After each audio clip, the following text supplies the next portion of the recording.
Bismillahirrahmanirrahim. Assalamualaikum warahmatullahi wabarakatuh. Waalaikumsalam Waalaikumsalam. warahmatullahi wabarakatuh. Selamat malam semuanya. Salam sejahtera bagi kita semua. Yang saya hormati Bapak Yohanes Giovanni Pion Mangkung MPD serta teman-temanku pada malam hari ini yang saya banggakan. Puji syukur kehadirat Tuhan Yang Maha Esa atas segala limpahan karunia-Nya sehingga kita pada malam hari ini bisa kembali bertemu di kegiatan podcast terkait dengan mata kuliah perancangan dan pengembangan kurikulum dalam keadaan sehat walafiat. Baik teman-teman, kegiatan kita pada malam hari ini adalah untuk menyelesaikan tugas dari mata kuliah perancangan dan pengembangan kurikulum di ruang kolaborasi yaitu dalam bentuk podcast yang akan dinarasumberi oleh guru pamong kita pada saat kita melaksanakan PPL 1 dan beliau juga termasuk menjadi guru olahraga yaitu beliau bernama Bapak Yohanes Giovanni Pion Makung MPD. Selamat malam Bapak. Malam. Bagaimana Bapak kabarnya? Apakah malam hari ini jenengan berbahagia? Alhamdulillah sehat, bahagia. Ya, Alhamdulillah. Ya, baik Bapak, langsung saja hari ini kita kegiatannya adalah podcast. Untuk pertanyaannya mungkin meliputi terkait dengan dasar dalam desain perancangan pembelajaran. Nah, dalam hal ini nanti ada beberapa pertanyaan yang akan disampaikan oleh teman-teman saya. Mungkin sebelum kita mulai podcastnya ya, pada malam hari ini kita perkenalan terlebih dahulu. Sebelumnya, perkenalkan nama saya Sevia Niken Arneta, NIM 106. Selanjutnya, Saya Aryan Selanjutnya, Olivia Nugroho NIM 102. saya baik, Sandra selanjutnya. Novianto, NIM 103.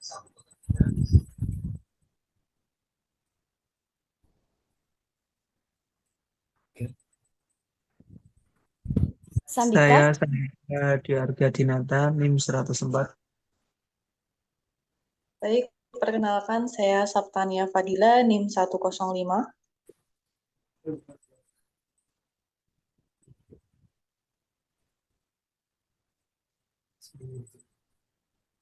Perkenalkan, nama saya Septiani Triananda, NIM 107. ya, baik. Itulah rekan-rekan saya yang akan mengikuti podcast kita pada malam hari ini bersama Bapak Yohanes Giovanni Pion Makung MPD. Baik, pertanyaan meliputi where to adalah dasar dalam desain perancangan pembelajaran. Nah, nanti dalam pertanyaannya terdapat beberapa poin yang nantinya akan dijawab oleh Bapak Yohanes. Untuk pertanyaan yang pertama, terdapat lembar kerja where, di mana where is it going and why. Nanti akan disampaikan oleh rekan saya yaitu Saptania Fadila. Kepadanya saya persilahkan. Baik, terima kasih atas waktunya Diken Arneta selaku moderator podcast pada malam hari ini. Jadi, selamat malam Bapak Pion. Malam. Poin pertama yang sudah dijelaskan oleh Sevianiken tadi yaitu tentang implementasi Bapak di lapangan terkait desain perancangan pembelajaran.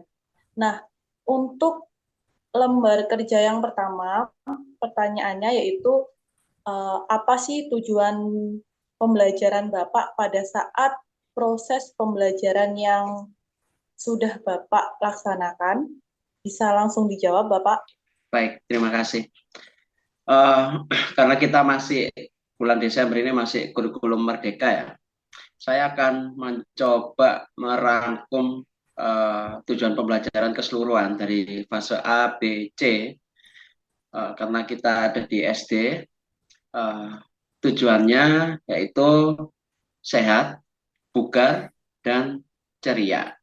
Kenapa? Karena kebanyakan Bapak Ibu guru PJOK yang lain itu lebih fokus ke arah keterampilan. Padahal yang kita nilai ini ke peserta didik ini bukan keterampilannya, tapi proses pembelajarannya.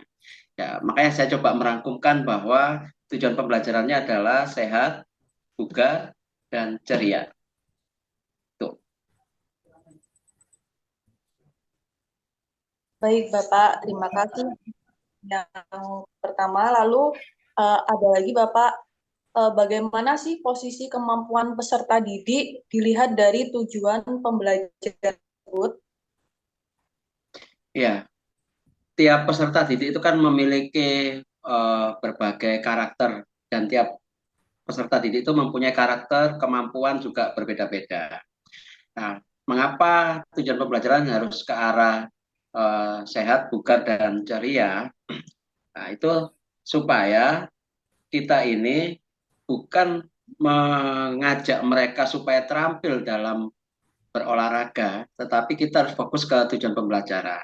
Nah, untuk mengarahkan kepada peserta didik dalam fase A, B, maupun C, itu kan tergantung dari guru PJOK-nya, bagaimana kita menyampaikan sebuah materi dengan bahasa yang mampu mereka pahami.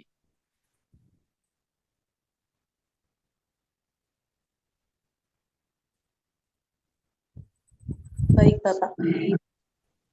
Selanjutnya, apa sih yang kriteria yang akan dinilai untuk dipahami, Bapak? Ya, Kriteria kriterianya di situ kan nanti jelas ada teorinya ya, ada praktek. Terus ada juga sikap. Jadi ada 3 di situ yang kita nilai. Pengetahuan, ya, praktek, dan sikap.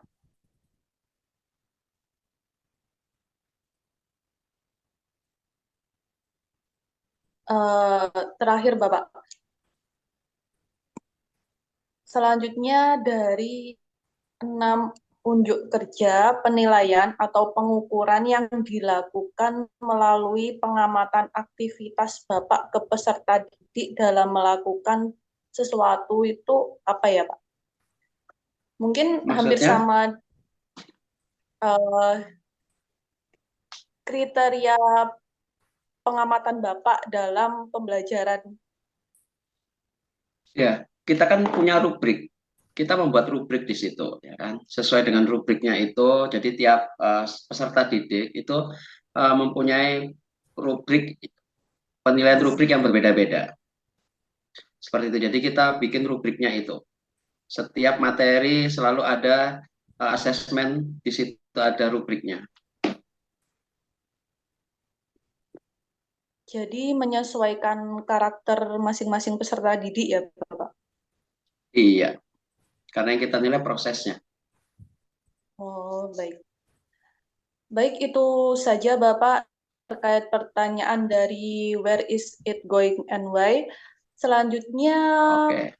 Saya akan kepada moderator Mbak Seviani Ken. Ya, baik. Terima kasih Saptania Fadila atas beberapa pertanyaan yang sudah diajukan kepada narasumber kita pada malam hari ini. Selanjutnya, lembar pertanyaan yang kedua terkait dengan who the student yang akan disampaikan oleh rekan saya, yaitu Sandika Dwi Argadinata. Kepadanya saya persilahkan. Baik, terima kasih Bu Sevianike. Untuk pertanyaan kedua, ini saya akan menyampaikan Bapak mengenai lembar kerja Hook the Student. Untuk pertanyaan yang pertama, mengenai situasi apa saja yang dapat melibatkan peserta didik untuk membuat ide-ide yang besar dan sangat penting menurut peserta didik. Ini ide apa dulu? Ayo, coba dijelaskan secara detail idenya, ide dalam, maksudnya dalam satu materi ataukah apa ini? Dalam satu materi, Bapak. Oke. Ide-ide ini kan akan muncul Anggap aja kita hari ini mengajar fase A di kelas 1. Anggap aja kelas 1 ini ada kelas 1 rombelnya, kelas 1A, 1B, 1C. Ide itu akan muncul apabila kita melihat itu ada perbedaan karakter kelas. Saya katakan kelas ya, bukan pribadi ya. Karakter kelas ini kan pasti berbeda-beda antara kelas A, kelas B, kelas C. Ya, di situ baru akan muncul ide itu untuk penanganan eh, saat proses pembelajaran itu. Begitu. Oh, baik. Iya, iya, Bapak. Bisa dimengerti. Untuk pertanyaan selanjutnya, yaitu bagaimana pendekatannya penyampaian materi sehingga menghasilkan minat dan keingintahuan terhadap materi bagi peserta didik. Ya, tergantung lagi, kembali lagi kepada tiap guru PJOK-nya. Bagaimana, kembali lagi kan tujuan pembelajaran salah satunya adalah ceria. Bagaimana seorang guru PJOK ini mampu membuat suasana yang menyenangkan bagi siswa. Bagi peserta didik. Ya, bagaimana caranya? Kalau guru tersebut tidak mampu, ya seperti itu. Jadi peserta didik ini tidak akan mampu menangkap apa maksud dari materi yang disampaikan oleh guru tersebut. Ya, kunci yang pertama adalah ceria ini, maksudnya bagaimana cara manajemen guru PJOK ini membuat suasana pembelajaran ini menyenangkan, bukan membuat suasananya ini seperti apa ya, kayak bosen gitu ya, kayak ya udah kayak nggak ada semangat dari peserta didik seperti itu. Jadi kuncinya ada di guru PJOK-nya sendiri. Kemudian untuk hambatannya apa saja, Bapak? Ya, hambatannya ini ya karena kita ini ada di zaman milenial, mohon maaf, jadi untuk peserta didik dari fase A sampai C itu sudah mengalami ketergantungan dengan dengan handphone, dengan game-game yang ada, game-game online yang ada di handphone. Mereka setiap hari sudah terlatih fokus ke dalam game online yang ada di HP.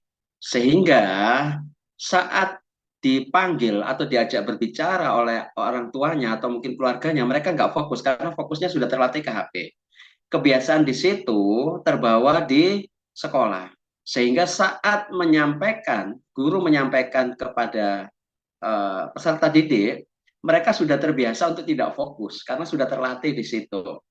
Itu pengalaman yang saya amati dari fase A sampai fase C.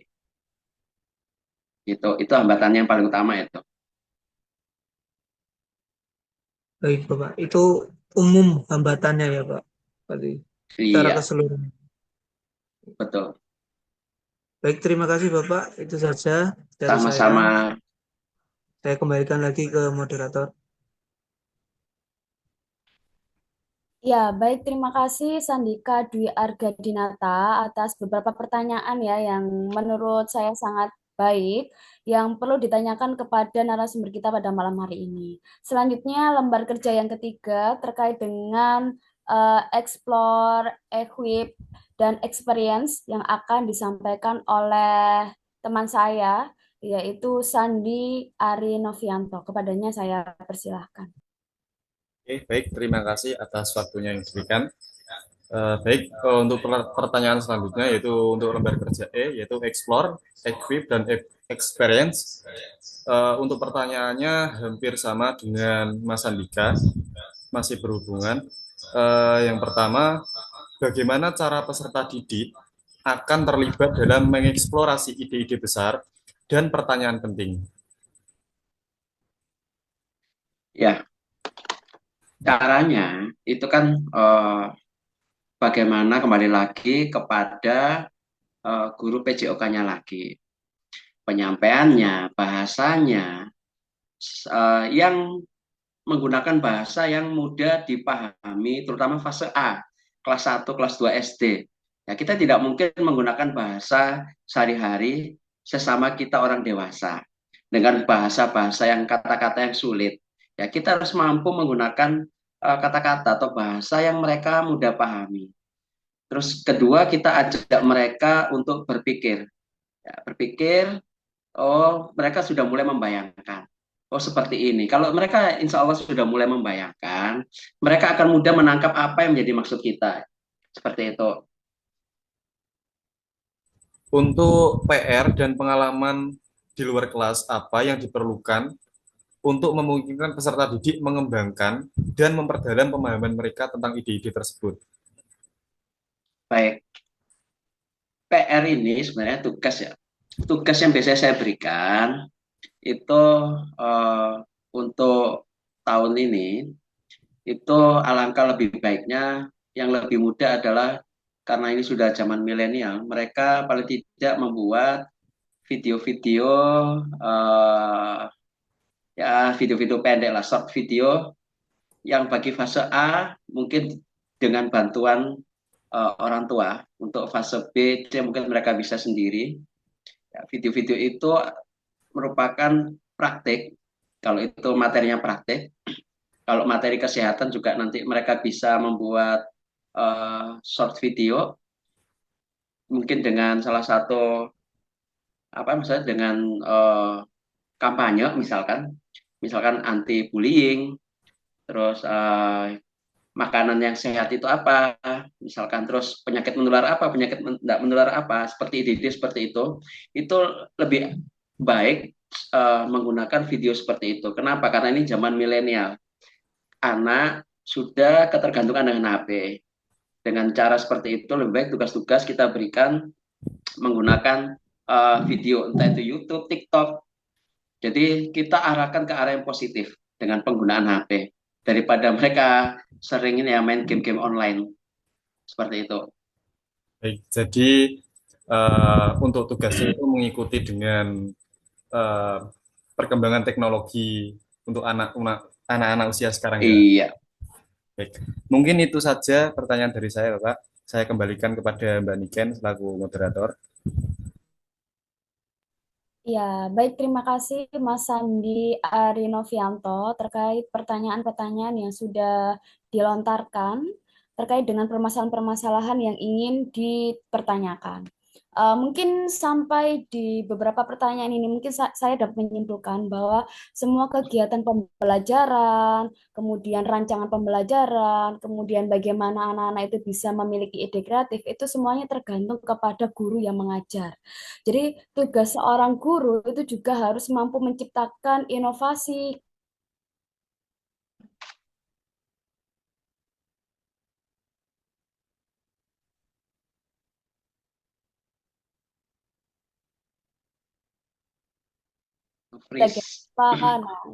Jadi kita juga harus menciptakan pembelajaran yang mengikuti perkembangan zaman oleh peserta didik yang kita ajarkan. Betul. Oke.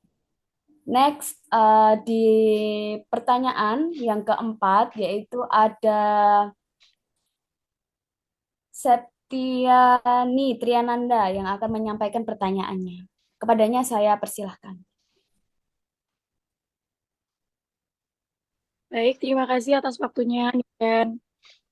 Baik, Bapak, saya izin bertanya mengenai bagaimana cara peserta didik dibimbing dalam penilaian diri, evaluasi diri, dan cara penyesuaiannya seperti apa ya, Bapak?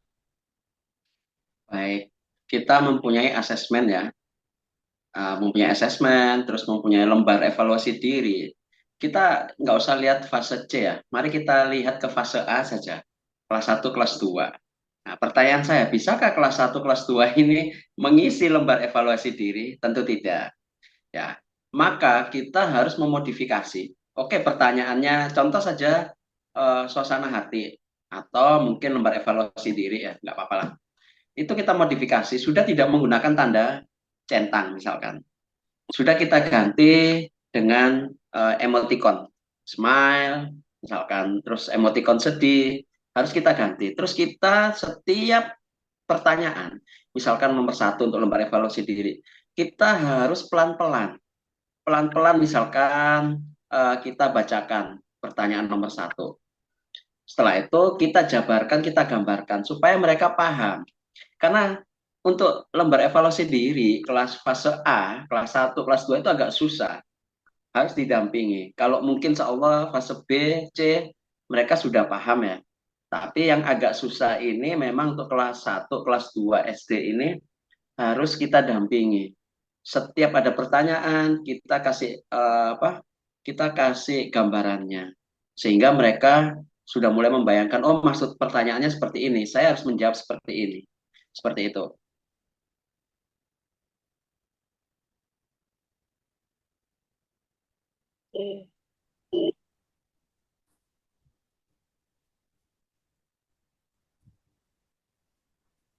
Baik, Bapak. Mungkin itu saja yang perlu saya tanyakan. Kembali ke Mbak Niki. Ya, terima kasih Setiani Triananda atas satu pertanyaan ya tadi yang sudah disampaikan. Setelah itu pertanyaan selanjutnya terkait dengan rating, revisit, and revise yang akan disampaikan oleh Ananda Rian Adam. Kepadanya saya persilahkan.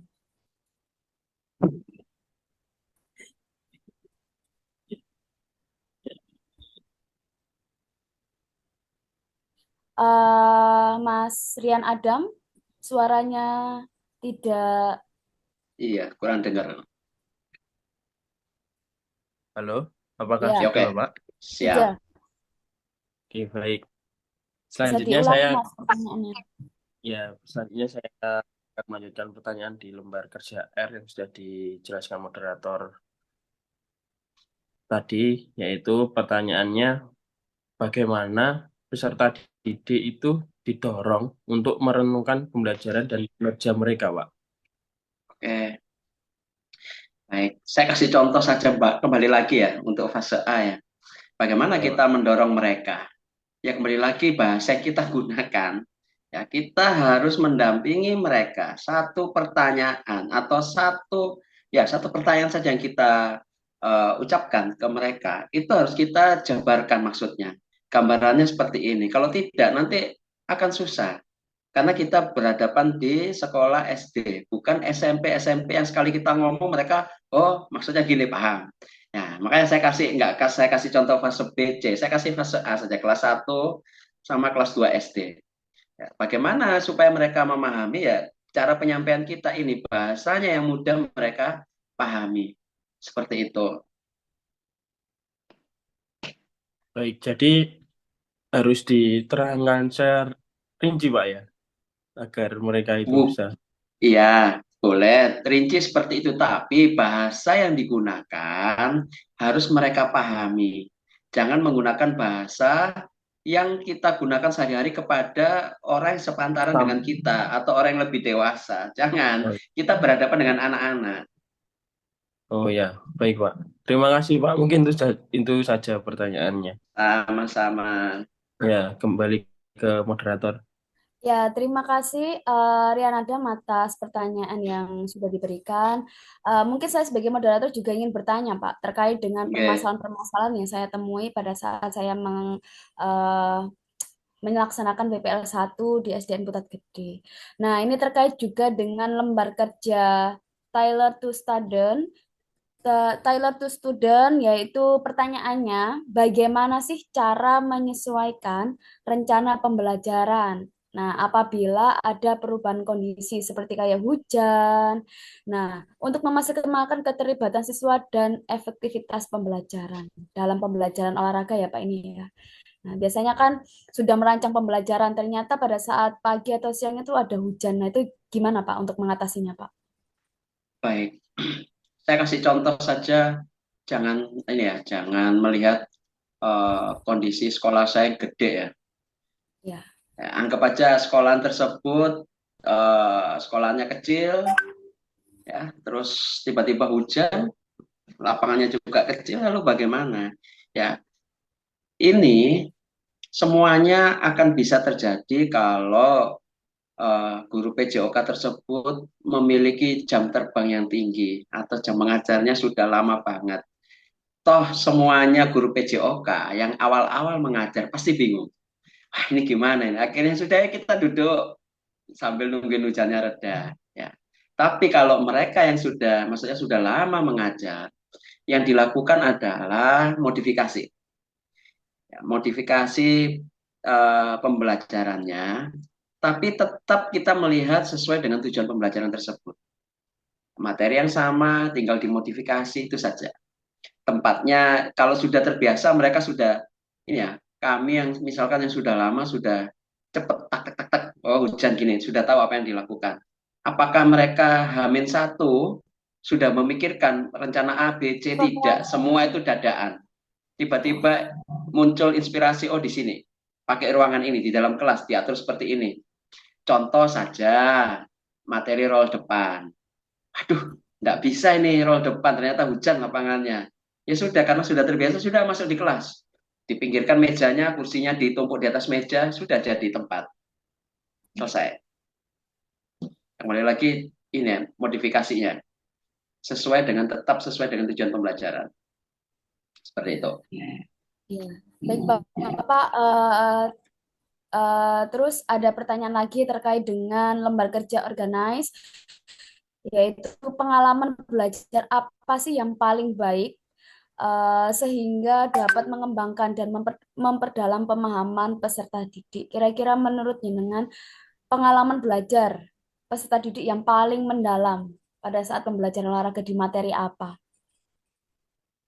Ya, semua pasti ada pengalaman yang menarik. Tiap peserta didik itu punya pengalaman yang menarik sendiri-sendiri. Kita tidak melihat, saya pribadi ini jawaban pribadi saya, tidak melihat dari materi A, B, C, mau materi praktek, mau materi teori kesehatan, kita tidak melihat itu. Tapi yang kita lihat ini prosesnya. Di situ pasti akan ada kesan tersendiri dari tiap peserta didik. Proses saat pembelajaran PJOK itu. Pasti setiap kalau ditanya menggunakan lembar evaluasi diri, ya pasti setiap peserta didik itu punya pengalaman yang berbeda-beda. Nah, itu. Tapi pengalaman yang paling menarik sebenarnya itu adalah proses saat mereka praktek di lapangan. Seperti itu. Ya, baik Bapak, terima kasih atas jawabannya yang sangat bermanfaat bagi saya dan teman-teman. Mungkin itu saja pertanyaan-pertanyaan yang sudah disampaikan oleh teman-teman saya terkait dengan kegiatan kita podcast pada malam hari ini. Semoga yang sudah kami tanyakan kemudian narasumber kita menjawab dengan baik dan tentunya bisa menginspirasi kita dan memberitahu kita, oh bagi seperti ini loh menjadi guru olahraga. Oh, pandangan kita menjadi guru itu yang harusnya itu seperti ini. Nah, itu mungkin bisa kita implementasikan pada saat kita besok mengajar di lapangan. Ya, mungkin sebelum kita tutup ya podcast kita pada malam hari ini, mungkin ada yang ingin disampaikan teman-teman terkait kegiatan kita pada malam hari ini? Apakah sudah cukup semuanya? Sudah cukup. Ya, saya rasa sudah cukup ya teman-teman ya. Mungkin ada tambahan dari Bapak Yohanes? Ada yang ingin Iya, disampaikan? sedikit aja. Kalian semua ini kan masih calon guru ya, atau mungkin ada sudah mengajar. Jangan takut untuk mengeluarkan ide-ide kalian saat mengajar. Oh, takut ini nanti, takut ini, jangan. Lakukan saja. Toh nanti jam terbang, semakin kalian lama mengajar, kalian nanti akan mendapatkan sebuah pengalaman-pengalaman sendiri. Ada kejadian ini, kejadian ini, kejadian ini. Nah, dari situ nanti kalian akan berproses, oh menghadapi kejadian ini harus menggunakan ini. Menghadapi ini harus seperti ini. Seperti yang sudah saya berikan kemarin. Setiap kali ada kasus pertengkaran, ya, harus kalian gunakan rekaman menggunakan HP, direkam video. Kenapa? Supaya anak zaman sekarang ini kan pintar memutarbalikkan fakta. Nah, dari pengalaman itu ternyata, ya ini salah satunya. Nanti semakin kalian lama mengajar, banyak masalah yang kalian hadapi, dari situ akan menjadi sebuah pengalaman, oh seperti ini cara penanganannya, seperti itu. Iya, baik Bapak, terima kasih untuk malam hari ini sudah mau Sama-sama. bergabung bersama kami semuanya di dalam tugas kami di mata kuliah perencanaan dan pengembangan kurikulum. Terima kasih atas waktu yang sudah diberikan kepada kami. Semoga ilmu yang jenengan berikan bisa bermanfaat bagi kita semua. Amin. Itu saja yang bisa saya sampaikan. Sekali lagi terima kasih dan mohon maaf apabila ada salah kata maupun disengaja. Semoga semuanya dalam keadaan sehat dan kita bisa bertemu kembali di hari yang jauh lebih baik lagi. Terima kasih sekali lagi. Assalamualaikum warahmatullahi wabarakatuh. Salam olahraga.